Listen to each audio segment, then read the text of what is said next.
Adverb will be starting today. So आपके words में आप मुझे समझा सकते हैं कि व्हाट एग्जैक्टली एडवर्ब आप क्या समझते हैं?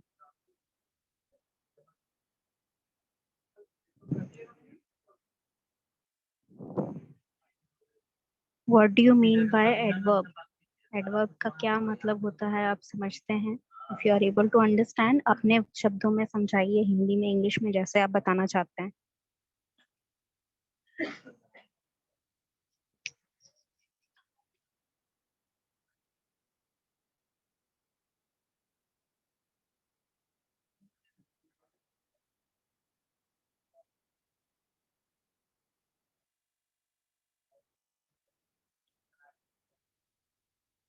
Yes, if you're not able to say, you can tell कि आप नहीं जानते हैं तो मैं समझाऊंगी। Am I audible or not?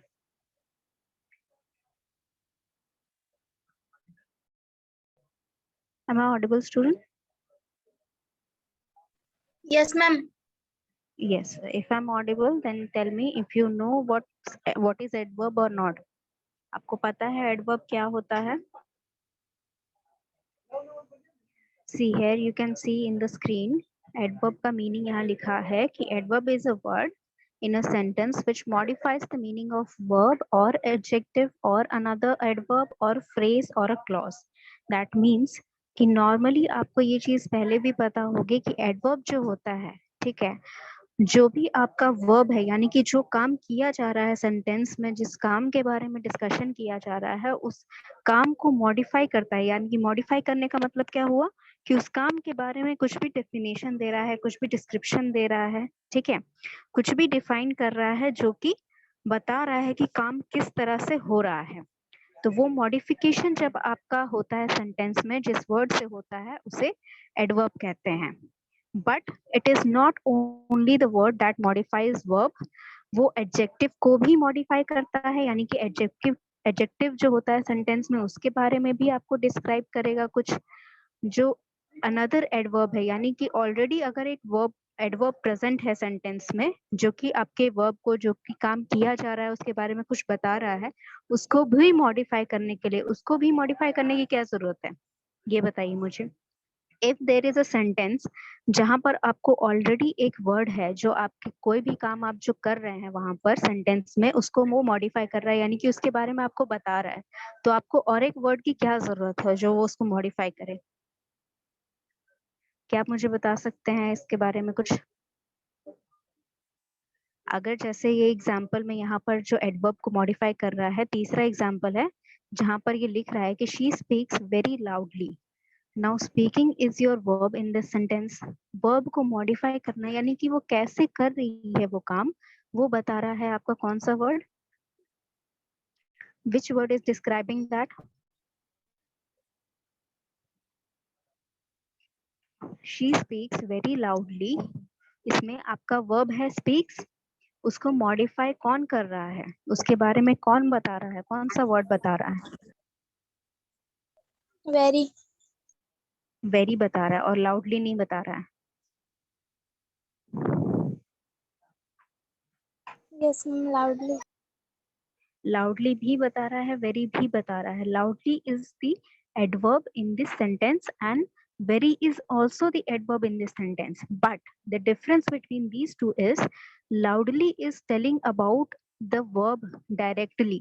loudly जो है वो आपका जो verb है speaking या speaks, उसके बारे में डायरेक्टली बता रहा है कि जो क्वेश्चन है आपका, कि क्रिया आपका कैसे हो रहा है सेंटेंस में, क्या जो भी काम आपका सब्जेक्ट कर रहा है वो कैसे हो रहा है, उसका डायरेक्ट आंसर दे रहा है loudly. That means if she is speaking, then how is she speaking, कैसे बोल रही है? लाउडली बोल रही है। कितना लाउडली बोल रही है, यानी कि जो ऑलरेडी जिस वर्ड को मॉडिफाई किया जा रहा है, उस मॉडिफिकेशन के बारे में भी कुछ डिस्क्रिप्शन अगर आपको देना है, तो वो भी आप एडवर्ब के साथ कर सकते हैं। Okay, that means if you are speaking loudly, तो लाउडली और कैसे उसको डिस्क्राइब करेंगे? वेरी लाउडली, यानी कि वो बहुत जोर से बोलती है, बहुत जोर से बोलती है, ठीक है। That means she speaks very loudly. इसका क्या मतलब हुआ कि जो लाउडली है वो डायरेक्टली आपके स्पीक्स के बारे में डिस्क्रिप्शन दे रहा है। कैसे बोलती है? तो लाउडली बोलती है। कितना लाउडली बोलती है ये डिस्क्राइब कर रहा है very. So adverb is also use to modify और to describe another adverb in this sentence. और क्या मॉडिफाई करने में यूज होता है? फ्रेजेस या क्लॉजेस. फ्रेजेस और क्लॉजेस में क्या डिफरेंस होता है? फ्रेजेस जो होते हैं, ठीक है, फ्रेजेस आपके एक पर्टिकुलर एक फ्रेज होता है, मतलब कि इसमें एक पर्टिकुलर सेट ऑफ वर्ड रहेगा. उन वर्ड्स का अगर आप मीनिंग खोजना चाहें तो आपको बहुत वेग मीनिंग मिलेगा, मतलब कि आपको पूरा एग्जैक्टली नहीं पता चलेगा किसके बारे में बात हो रही है, बट आपको कुछ आइडिया रहेगा कि किस चीज के बारे में बात कर सकते हैं. ठीक है, आप उसके अराउंड एक स्टोरी खुद से बना सकते हैं, बट उस वर्ड्स में कुछ आइडिया, आपको बेसिक आइडिया मिलेगा, पूरा आइडिया नहीं मिलेगा. बट क्लॉज क्या होता है? क्लॉज एक ऐसा पार्ट होता है जहां पर आपको वन पार्ट ऑफ, मतलब कुछ हुआ, ठीक है, कोई भी काम किया जा रहा है, तो one part of that action will be defined in the clause. वो एक पार्ट उसको डिफाइन किया जा सकता है. एग्जाम्पल से देखेंगे तो you will be able to understand more. First example आपका है ही रैन फास्ट. ठीक है, अब इस सेंटेंस में से अगर मैं फास्ट हटा दूं तो what exactly is the meaning of the sentence? Facts अगर मैंने हटा दिया तो क्या सेंटेंस आपका बन जाएगा? ही रैन फास्ट में से अगर मैं फास्ट हटा दूं तो ही रैन बचेगा. ही रैन का क्या मतलब हुआ? What will the meaning of that sentence? He ran का क्या मतलब हुआ? वो दौड़ रहे हैं. एग्जैक्टली वो दौड़ रहा है या वो दौड़ा, जो भी आप बताना चाहें जिस सेंटेंस में. ठीक है, वो दौड़ रहा है, ही रैन.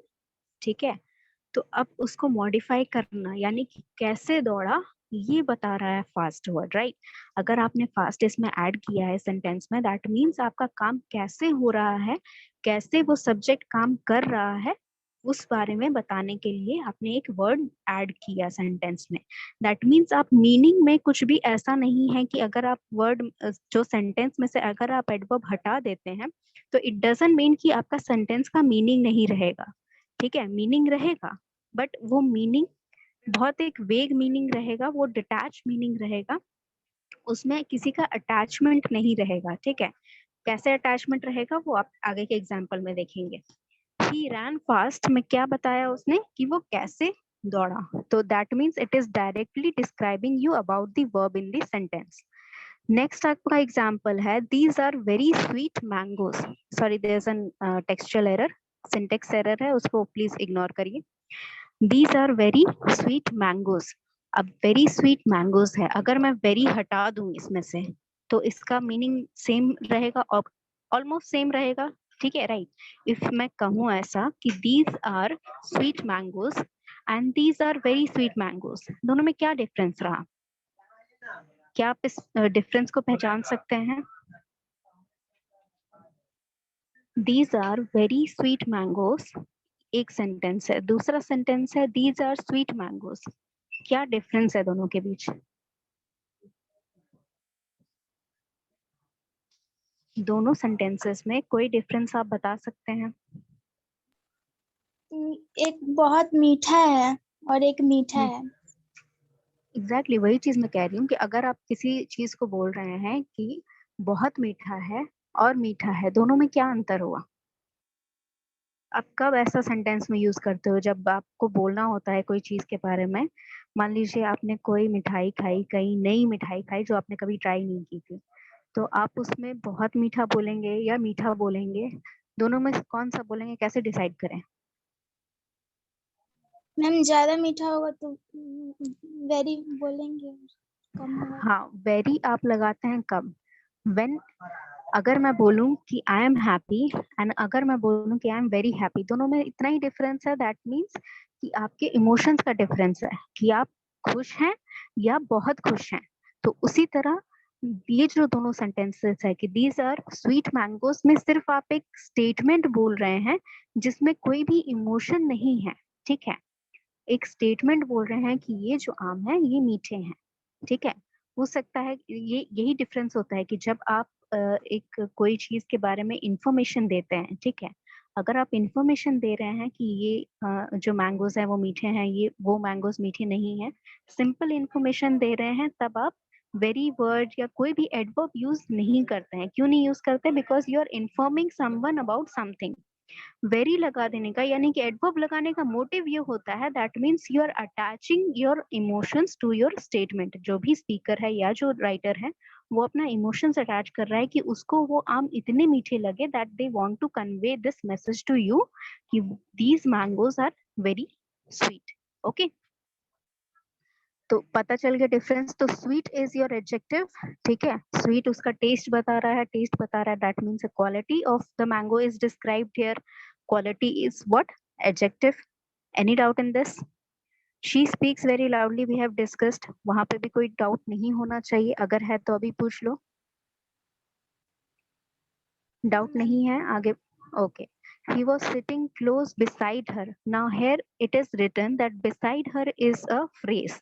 यहाँ देखिए, फ्रेज में मैंने आपको कहा था कि there are certain words that are used which gave vague answer, मतलब कुछ हल्का फुल्का आपको मैसेज दे रहा है। मतलब बिसाइड हर का कहने का मतलब क्या हुआ?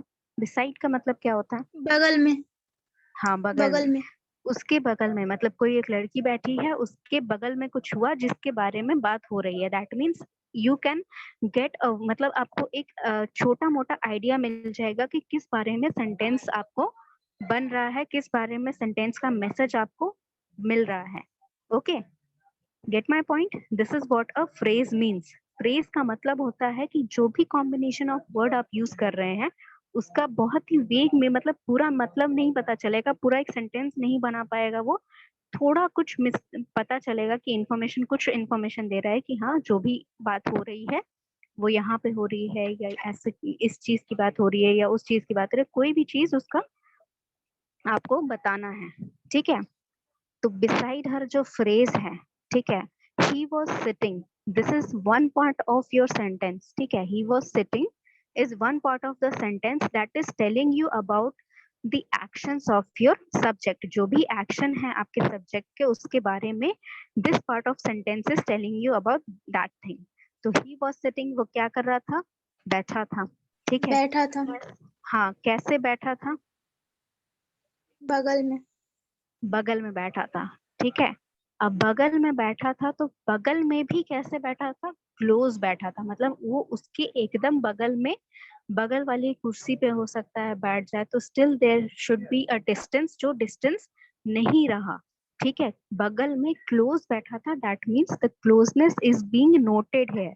ठीक है, जो उन दोनों के बीच का जो डिफरेंस है, जो डिस्टेंस होना चाहिए वो नहीं है। दैट इज वाई यहाँ पर जो स्पीकर है वो उस चीज को नोट कर रहा है कि दोनों के बीच का जो डिफरेंस है, दोनों के बीच का जो डिस्टेंस है वो कम है जितना होना चाहिए। वो चीज नोट करने वाली बात है, इसीलिए यहाँ पे लिखी गई है इस सेंटेंस में। That is why it is describing. पहली बात तो वो बगल में बैठा है, वो आपका फ्रेज है, वो उसको बता रहा है कि वो कहाँ बैठा है। ठीक है, तो कहाँ बैठा है? तो क्लोज बिसाइड हर। ठीक है, he was sitting close beside her. Okay, तो वो क्लोजनेस जो है वो बता रहा है आपको, क्या मॉडिफाई कर रहा है? बिसाइड हर जो फ्रेज है आपका उसी को मॉडिफाई कर रहा है ये क्लोजनेस। ठीक है, वो कहाँ बैठा है ये तो आपने पहले ही जान लिया कि वो बिसाइड हर बैठा है। ठीक है, लेकिन कैसे बैठा है? उसके बगल में बैठा है तो कैसे बैठा है? उसके क्लोज होके बैठा है। That is what it is telling. Any doubt in this? In no ma'am. चारों सेंटेंसेस में कोई डाउट है आपको? क्यों यूज हुआ, कहाँ पर क्या चीज यूज हो रही है? No ma'am. Okay, then moving on to the next set of examples. दूसरे सेट ऑफ एग्जांपल्स में आप देख सकते हैं यहाँ पर लिखा क्या गया है कि अगर सेंटेंस के आगे कुछ ऐसे मतलब वर्ड्स होते हैं एडवर्ब सेट में, जिनके आगे अगर आप मतलब जो सेंटेंस के आगे अगर लगा दें तो वो सेंटेंस का पूरा मीनिंग मॉडिफाई कर देते हैं। ठीक है, पूरा ही मीनिंग मॉडिफाई कर देते हैं। कैसे?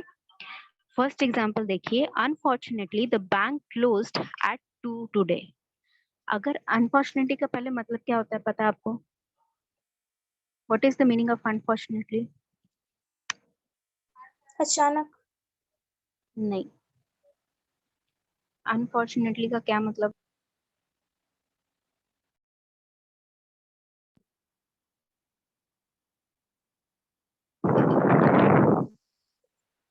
मैम Unfortunately, दुर्भाग्यवश। हाँ मतलब कुछ बैड लक हुआ, something that is not favourable for you, ठीक है, कुछ ऐसा होना जो आप नहीं चाहते थे, ठीक है। तो unfortunately the bank closed eight 2। अब इस सेंटेंस में से अगर मैं अनफॉर्चुनेटली हटा दूं तो सेंटेंस क्या बनेगा कि द बैंक क्लोज्ड एट 2। इसका क्या मतलब हुआ कि बैंक जो था वो 2 बजे बंद हो गया। अब बैंक 2 बजे बंद हो गया तो उससे मुझे क्या, मुझे कोई काम होता और मुझे ये बात कोई बताता कि 2 बजे बैंक बंद हो गया, तब तो मैं उस पर कोई रिएक्शन देती। अगर मुझे कोई काम नहीं है, मैंने सिर्फ एक स्टेटमेंट बोला या मुझसे किसी ने एक स्टेटमेंट बोला कि the bank closed eight 2 today, bank 2 बजे बंद हो गया, तो इससे किसका क्या रिएक्शन हुआ, किस पे क्या असर पड़ा, ये चीज तो आपको पता ही नहीं चली। This is a simple statement कि बैंक 2 बजे बंद हो गया, बस यस सिंपल मैम। स्टेटमेंट है। अब इसमें अनफॉर्चुनेटली लगाने का मतलब ये हुआ कि जिसके बारे में बोला जा रहा है, यानी कि अगर स्पीकर अपने बारे में बोल रहा है या फिर किसी सामने वाले को ये बात बोल रहा है, तो उसके लिए बैंक 2 बजे बंद हो जाना अच्छी बात नहीं है। That means he had some work to do in bank and he can not perform that function. जो भी उसको प्रोसेस करना था, जो भी काम था उसका बैंक में, वो आज नहीं हो पाएगा क्योंकि 2 बजे बैंक बंद हो चुका है। अंडरस्टूड? तो अनफॉर्चुनेटली ने क्या किया, उसमें पूरा ही मीनिंग चेंज कर दिया। मतलब जो रिएक्शन, मतलब जो भी इफेक्ट था आपके स्टेटमेंट का, ठीक है, जो काम हुआ, काम क्या हुआ कि बैंक बंद हो गया 2 बजे, बंद होना काम है आपका, उस काम का किस पे क्या इफेक्ट पड़ रहा है वो सिर्फ एक वर्ड में आपने यहाँ स्टार्टिंग में रख के बता दिया कि unfortunately the bank closed eight 2 today. That means कि जिसके भी बारे में ये सेंटेंस बोला गया है उसके लिए बैंक 2 बजे बंद होना उस दिन अच्छी बात नहीं थी। Okay, get my point? Yes ma'am. Okay, then next sentence is certainly she is right. अब इसमें से अगर मैं सर्टेनली हटा दूं, सर्टेनली का क्या मतलब होता है, you should know the meaning that you are using. जो भी वर्ड्स आप यूज कर रहे हैं उसके मतलब आपको समझने होंगे, तभी आपको समझ में आएगा कि वो कहाँ कैसे यूज हो रहा है। तो सर्टेनली का क्या मतलब हुआ, what is the meaning of certainly?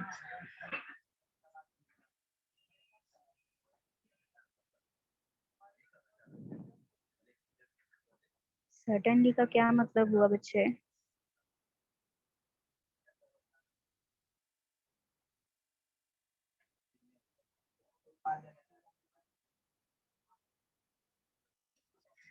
Certainly का क्या मतलब होता है, सर्च कर लो ना। इतना तुम लोग जितना सोचने में, शांत बैठने में टाइम वेस्ट करते हो, उतना देर में तुम सर्च करके मुझे बता दोगे क्या मतलब होता है। What is the meaning of certainly?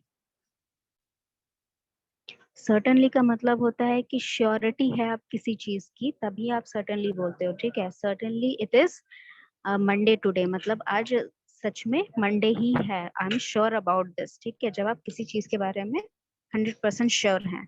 तो अगर आप सर्टेनली इस सेंटेंस से हटा दें तो द सेंटेंस बिकम कि शी इज राइट, ठीक है, शी इज राइट। तो आपको कितनी श्योरिटी है इस स्टेटमेंट में वो नहीं पता आपको, ठीक है। आपको बस इतना पता है कि किसी ने बोला आपसे, या आप किसी को बोल रहे हैं कि वो जो भी लड़की है वो सही बोल रही है या वो सही कर रही, ठीक है। तो कितना सही है ये चीज, आपका जो अपना एक ओपिनियन है, ठीक है, वो सही करिए। मान लीजिए किसी ने कहा कि जैसे मान लीजिए अगर मैंने सर्टेनली का मीनिंग पूछा, अगर किसी ने सही बता दिया होता तो मैंने ये बोला होता कि शी इज राइट, राइट। लेकिन सर्टेनली शी इज राइट का क्या मतलब हुआ कि यू आर वेरी श्योर कि जो भी उसने काम किया या जो भी उसने बोला वो पूरी तरह से सही है। यू आर वेरी श्योर कि जो भी वो कर रही है या जो भी वो बोल रही है, she is right in that, ठीक है। तो यहाँ पर ये डिफरेंस समझ में आ रहा है कि ये अगर एडवर्ब लग जाने से क्या डिफरेंस आ जा रहा है सेंटेंस के मीनिंग में, ये पता चल रहा है आपको,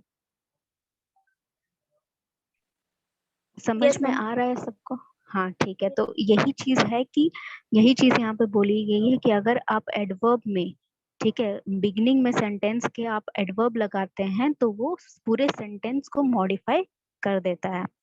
now before the meeting ends, ये बस एक नोट डिस्कस कर लेते हैं। द नोट इज सेइंग कि मोस्टली जो एडवर्ब वर्ड्स होते हैं, ठीक है, जो एडवर्ब आपका एक्ट करते हैं as an adverb in the sentence, they end with LY. ठीक है, मोस्टली वो एलवाई से एंड करते हैं, जैसे लाउडली हो गया, unfortunately, certainly, fortunately, all these most of the words end with LY. लेकिन इसका मतलब ये नहीं है कि अगर कोई सेंटेंस अगर कोई वर्ड एलवाई से एंड नहीं कर रहा है तो एडवर्ब नहीं हो सकता है। जैसे फास्ट हो गया, वेरी हो गया, these are also adverb, close हो गया, these are also acting as an adverb in the sentence. ठीक है, बट इसके आगे एलवाई नहीं लगने से इसका मतलब ये नहीं कि ये एडवर्ब नहीं है, but most of the words have LY at the ending. ly मतलब यहाँ देखिए ये चीज लिखा हुआ है कि it is not a guarantee that the word is an adverb if it is ending it ly। इसका मतलब क्या हुआ कि अगर ly से एंड कर रहा है तो ये गारंटी भी नहीं है कि आप वो वर्ड जो है वो आपका एज एन एडवर्ब ही एक्ट करेगा सेंटेंस में। जैसे कि the words friendly, lovely, lonely, motherly, these words are adjective. Why they are adjective? Because when they are used in sentence, they describe or give an you can say give a factor about your subject। subject के बारे में कुछ बता रहा है, subject के बारे में कुछ description दे रहा है, तभी वो आपका एडजेक्टिव कहलाता है। तो ये सारे जब वर्ड्स आप सेंटेंसेस में यूज करते हैं तो वो मोस्टली एडजेक्टिव के ही प्लेस पे फिट होते हैं। Now what is your homework for the next class is friendly. जो वर्ड है फ्रेंडली से आप एक ऐसा सेंटेंस बनाएंगे जहां पर वो एज एन एडजेक्टिव एक्ट कर रहा है, मतलब उसका जो मीनिंग मतलब जिस पार्ट ऑफ स्पीच में वो पड़ेगा सेंटेंस में वो एडजेक्टिव होगा। और एक सेंटेंस बनाएंगे सेम वर्ड को लेकर, फ्रेंडली को ही लेकर, जिसमें वो एज एन एडवर्ब काम करेगा। ठीक है, ये जो आपका कंफ्यूजन नहीं होगा आपका इससे, क्योंकि अगर एलवाई से एंड कर रहा है तो जरूरी नहीं है कि वो एडवर्ब ही हो। मोस्टली एडवर्ब एलवाई से एंड करते हैं, बट जरूरी नहीं है कि एलवाई से है वर्ड एंड कर रहा तो आपका एडजेक्टिव ही हो। और अगर आपका एडवर्ब ही हो, अगर आपका एडवर्ब एलवाई से एंड नहीं कर रहा है तो भी ये जरूरी नहीं है कि वो एलवाई से एंड नहीं कर रहा है तो भी ये जरूरी नहीं है कि वो एडवर्ब ना हो। तो ये मीनिंग समझने के लिए आपको ये एक्सरसाइज करना पड़ेगा। आपको एक सेंटेंस, दो सेंटेंस बनाने हैं। एक जहां पर फ्रेंडली जो है, फ्रेंडली आपका एज एन एडजेक्टिव काम कर रहा है। दूसरा वो जहां पर आपका जो सेंटेंस है फ्रेंडली जो है सेंटेंस में एज एन एडवर्ब काम कर रहा है। समझ में आ गया सबको करना क्या है? Is there any doubt in this? This is your homework, you have to do me next, you have to deliver this in next class. ठीक है, यू अगेन मैं समझा रही हूँ आपको, दो सेंटेंसेस बनाने हैं। एक जहां फ्रेंडली जो वर्ड है वो एज एन एडजेक्टिव काम कर रहा है, वो एज एन एडजेक्टिव काम कर रहा है। दूसरा जहां आपका वो फ्रेंडली जो वर्ड है वो आपका एज एन एडवर्ब काम कर रहा है। Any doubt in this? Any doubt in this? No, ma'am. Ma'am समझ में नहीं आया, हम लेट से ज्वाइन किए हैं। सॉरी, क्या हो गया नहीं बच्चे? समझ पाए मैम। नहीं समझ पाए? देखिए आपको दो सेंटेंस मैम लेट। बनाना है। देखिए आपको दो यस मैम। सेंटेंस बनाना है। लेट ज्वाइन किए हैं तो आप अपने फ्रेंड से पूछिएगा या फिर ये रिकॉर्डिंग अपलोड होगी तो शाम को देख लीजिएगा। ठीक है, बिकॉज मैं पूरा आपको समझाना पड़ेगा फिर एडवर्ब क्या है, एडजेक्टिव क्या है। लेकिन होमवर्क आपका यही है कि आपको फ्रेंडली वर्ड लेके दो सेंटेंसेस बनाने हैं, एक में जहां पर आपको वो एडजेक्टिव रहेगा, एक में जहां पर वो एडवर्ब रहेगा। ठीक है, yes ma'am. Okay. So next class will be discussing more further, और एक्स्ट्रा अगर मैं इससे आगे पढ़ाऊंगी तो फिर टाइम नहीं बचेगा। तो I am ending this till now. अभी तक जिसको पढ़ा है, जो जो सुन रहा है स्टार्टिंग से, उसको उसको कोई डाउट है? एक लाइन में फिर से बता दे रही हूँ ताकि आपको पता चल गई क्या डिस्कस कर किए थे हम लोग अभी तक। एडवर्ब क्या होता है? एडवर्ब वो होता है जो सेंटेंस में आपका जो वर्ब है उसके बारे में डिस्क्रिप्शन दे या मॉडिफाई करे उसे, यानी कि उसके बारे में कुछ भी बता रहा है, वर्ब के बारे में कुछ भी बता रहा है तो वो एडवर्ब है। सिर्फ वर्ब के बारे में ही बताने वाले वर्ब एडवर्ब नहीं होते हैं, वो एडजेक्टिव के बारे में भी डिस्क्रिप्शन देते हैं, यानी कि उस एडजेक्टिव को भी मॉडिफाई करते हैं। अनदर अनदर एडवर्ब को भी मॉडिफाई करते हैं, यानी कि ऑलरेडी एक मॉडिफाइंग वर्ब प्रेजेंट है जो आपके वर्ब को मॉडिफाई कर रहा है, जो आपको वर्ब को डिस्क्राइब कर रहा है। और उस वर्ड को भी एक वर्ड डिस्क्राइब कर रहा है तो वो भी एडवर्ब ही कहलाएगा। एक फ्रेज है जो आपके सेंटेंस में यूज हुआ है, उसको अगर डिस्क्राइब कर रहा है या उसको अगर मॉडिफाई कर रहा है तो वो भी आपका एडवर्ब ही कहलाएगा। एडवर्ब अगर आपके सेंटेंस के पहले लग जाता है, कोई भी एक पर्टिकुलर सेट ऑफ वर्ड्स हैं एडवर्ब में जो अगर सेंटेंस के पहले लग जाते हैं तो वो सेंटेंस का पूरा मीनिंग बदल सकते हैं। And if your adverb is starting with ly, mostly जो भी एडवर्ब्स होते हैं वो ly से एंड होते हैं, बट इसका ये मतलब नहीं है कि जो ly से एंड नहीं हो रहा है वो एडवर्ब नहीं है, और सारे वर्ड्स जो ly से एंड हो रहे हैं वो एडवर्ब भी नहीं होते हैं। ठीक है, जस्ट ये एक सिंपल स्टेटमेंट है कि मोस्टली जितने भी एडवर्ब्स होते हैं वो ly से एंड होते हैं। ये समझने के लिए इसीलिए आपको एक होमवर्क दिया गया है कि फ्रेंडली जो वर्ड है वो एडजेक्टिव होता है, because mostly it is a descriptive quality. वो एक ह्यूमन क्वालिटी है, एक इंसान के बारे में बताया जा रहा है कि इंसान कैसा है तो वो फ्रेंडली है, तो ये एडजेक्टिव क्वालिटी है। इसको अगर आप एडवर्ब की तरह यूज कर सकते हैं तो एक सेंटेंस बनाइएगा जहां आपका जो फ्रेंडली वर्ड है वो इज एन एडजेक्टिव यूज हो, यानी कि किसी की विशेषता बता रहा हो। एक जगह जहां पर फ्रेंडली एडवर्ब की तरह यूज हो, यानी कि किसी कार्य की विशेषता बता रहा हो, यानी कि किसी काम के बारे में मॉडिफाई या डिस्क्रिप्शन दे रहा हो। Any doubt in this? किसी को कोई डाउट है? No ma'am. Okay. So I have taken the attendance, so you don't need to worry about that. And next class ये homework करके लेके आएगा तो आपको समझ में आ जाएगा ये नोट में क्या लिखा है। ठीक है? Yes ma'am.